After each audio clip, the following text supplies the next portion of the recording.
Diyos. Lahat tayo nananalangin.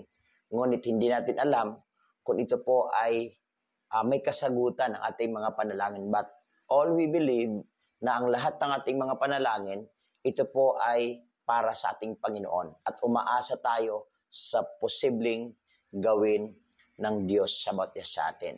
So isang bagay na pinakamahalagang bagay na maunawaan natin, what is prayer?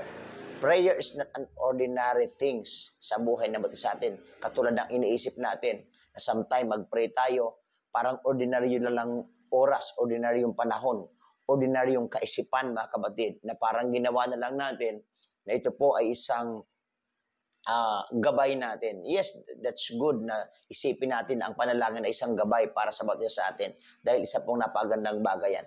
But take note, ang pananalangin, ito po ay pakikipag-usap sa ating Panginoon.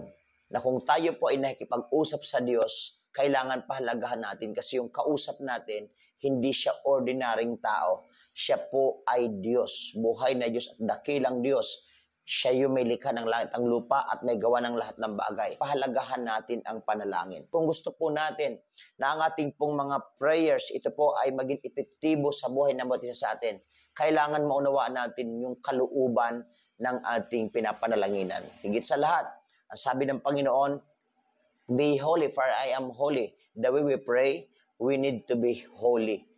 At ito pong pagiging banal sa harapan ng Panginoon, ito po ay napaka-epektibong pananalangin sa harapan ng ating Panginoon. So kailangan tayo magpakumbaba, kailangan tayo magsisi, kailangan tayo magbigay galang sa Panginoon, bahagi po ng ating pagpupuri at pagsamba sa kanyang banal na pangalan. So isa po yan sa susi at napakahalaga natin maunawaan upang sa ganun paraan maging epektibo ang ating mga panalangin. Hindi nasasayang yung panahon. At syempre magbigay tayo ng oras na kung saan ma-excite tayo na sa oras na yon tayo po ay makipag-meet o makipagtagpo o makipag-usap sa harapan ng ating Panginoon. At seryosuhin natin, gawin po natin ito siyang mahalagang bagay o priority sa buhay ng bawat isa atin. Na tayo po ay tumawag at manalangin sa harapan ng ating Panginoon. Ano po ang sabi sa aklat ng 1 Thessalonians 5:17? Pray without ceasing.